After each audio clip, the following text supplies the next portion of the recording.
Orange student मी खूप म्हणजे काही गोष्टीत रागवती असतो आणि मी सरकार आहे हेही सांगतो का आमच्या फायद्याचं नाही झालं तर आम्हाला काही उपयोग नाही बंद करून नाही.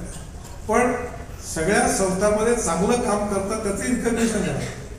आता ऑरेंजमध्ये आपलं चांगलं काम आहे. आता ऑरेंजमध्ये इंटरनॅशनल लेवल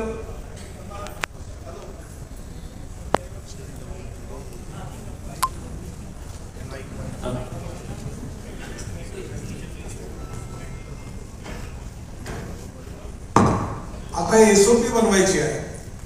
तर मी घोष साहेबांबरोबर बारामतीचे सायंटिस्ट आहेत ते पीकेव्हीचे असे सगळे म्हणून आता चालू आहे. कारण जोपर्यंत ती एसओपी डेव्हलप होणार नाही तोपर्यंत AI लावताच येणार नाही. तर प्रत्येक पिकाची करण्यामध्ये तज्ज्ञांची मदत आहे आणि मी तुम्हाला सगळे मदत करत आहे आणि याच्यातून अजून नाही मिळत तर आम्ही आंतरराष्ट्रीय तिकडली पण मदत घेतो. सगळ्यांची मदत चालू आहे आणि सगळ्यांचं सहकार्य आहे. गडकरी साहेब माझा एक प्रश्न आहे. ॲग्रोव्हिजनचा 20 ते 22 तारखेला अकोल्याला शिवार फेरीचा कार्यक्रम आहे. मी गेलोय त्याला 300 व्हरायटीज आहेत. तुम्ही एकदा बघायला नंतर एक काम करते शिवारवर यांची मुलाखत घेऊन येतो. गडकरी साहेब माझा एक प्रश्न आहे. आपला ॲग्रोव्हिजनचा केंद्रबिंदू हा शेतकरीच आहे. मात्र लाखो हेक्टर शेत जमीन विविध प्रकल्पांमध्ये आज जाताना आपल्याला दिसते आहे.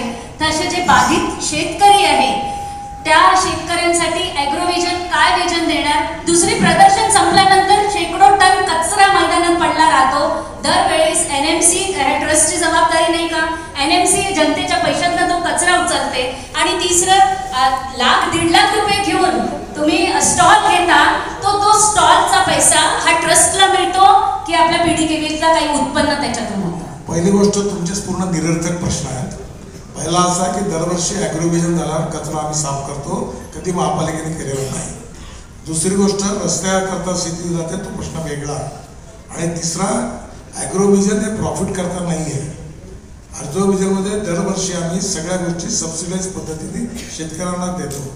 जर आम्ही 250 रुपये फी घेतली ज्या कार्यक्रमाची त्यात पर शेतकरी आम्ही 350 रुपये खर्च केला. आणि आमचा ट्रस्ट चॅरिटेबल ट्रस्ट म्हणून रजिस्टर आहे. याकरता डोनेशन्स घेतो, याकरता स्पॉन्सरशिप घेतो, याकरता स्टॉल्स लागतात. दरवर्षी त्यातून काही पैसे वाचवतो ते याच्यात जोडतो आणि त्यातून कार्यक्रम करतो. आणि हे पैसे कोणाही इंडिव्हिज्युअलला जात नाही.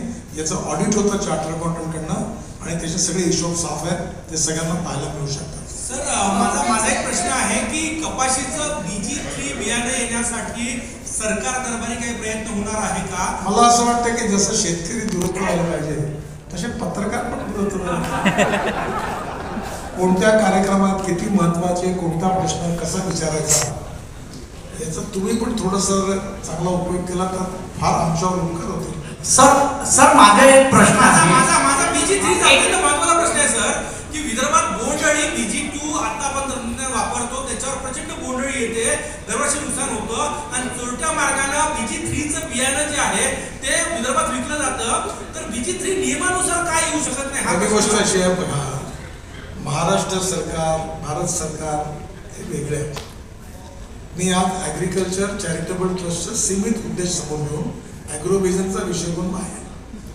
हे तुम्ही बोलता ते प्रश्न महत्त्वाचे आहेत. आता या माई साहेबांनी याच्यावर एक यात्रा काढली होती, त्याच्यावर त्यांनी उपाय शोधले आहेत. तुम्ही एकदा त्यांना भेटा, ते तुम्हाला स्वतंत्रपणे बोंडअळी कशी येणार नाही त्या सीडमध्ये काय केलं आहे ते भारताचे ॲग्रिकल्चर कमिशनर होते, ते तुम्हाला माहिती सांगतील. पण आमचा विषय तो आहे शेतकऱ्यांना प्राथमिक ट्रेनिंग आणि प्रशिक्षण देण्याचं आहे. त्या संदर्भात विचारा. आणि मी परमेश्वर नाही आहे, दुनियेतल्या सगळ्या प्रश्नाची उत्तरं माझ्याजवळ नाही आहे आणि सगळे प्रश्न मी सोडवू शकतो माझा दावाही नाही आहे. मी एवढंच म्हणतो की सूर्य आहे, चंद्र आहे, तारे आहे, आम्ही एक ड्युटी आहोत. आम्ही आपल्याला लावली आहे किती प्रकाश जातो, आम्ही जळण्याचं काम करतो. आमचा प्रकाश पडते का नाही पडते पाहण्याचं काम तुमचं आहे. गडकरी साहेब माझा एक प्रश्न आहे. तुम्ही प्रिंट मीडिया आणि इलेक्ट्रॉनिक मीडियांचं नाव घेतलं आणि सर्वांना म्हणाले की चांगल्या प्रकारे प्रसिद्धी द्या, परंतु चौथा स्तंभ जसा तयार झालेला आहे तसा पाचवा स्तंभ सुद्धा तयार झालेला आहे, डिजिटल मीडिया. नागपूरमध्ये तुम्हाला डिजिटल मीडियातर्फे चांगली प्रसिद्धी देण्यात येते ॲग्रोव्हिजन. परंतु तुमची जी ॲग्रोव्हिजनची टीम आहे विशेष करून कुलकर्णी साहेब वगैरे ते डिजिटल मीडियाला म्हणजे सहकार्य करत नाही, तर डिजिटल मीडियाला सुद्धा सहकार्य व्हायला हवं. म्हणजे सगळ्या प्रकारचं सहकार्य करतील, फक्त आर्थिक सहकार्य करण्यामध्ये आमची थोडी अडचण असते. एक गोष्ट पण तुमचं म्हणणं बरोबर आहे की मी चुकलो. प्रिंट मीडिया, टेलिव्हिजन मीडिया आणि सोशल मीडिया, आणि आता मला विचाराल तर दोन्ही मीडियापेक्षा खरे महत्वाचे तुम्ही झाले आहात. सर तुम्ही म्हणाले महत्व खेळात मोठं. फुकट फुकट काही म्हणजे काम करायचं. यावेळी तुमचा पूर्ण उपयोग करू सन्मानाने, आणि तुम्हाला सर्व प्रकारचं थोडं बहुत जेवढं काही थोडं सहकार्य. Thank you sir, thank you. एक महत्वाचा व्हीसी आहे सरांची 3 वाजता, आणि सर, एक पियुष गोयल साहेब वगैरे त्या व्हीसी मध्ये जॉईन झालेले ऑलरेडी. साहेबांना माझी विनंती आहे, दिल्लीला एक आपण कार्यक्रम भेटत राहणार आहोत अॅग्रोव्हिजनच्या निमित्ताने पुन्हा पुन्हा. मी आभार प्रदर्शनासाठी माननीय देवे साहेबांना विनंती करतो की त्यांनी या कार्यक्रमाचा आभार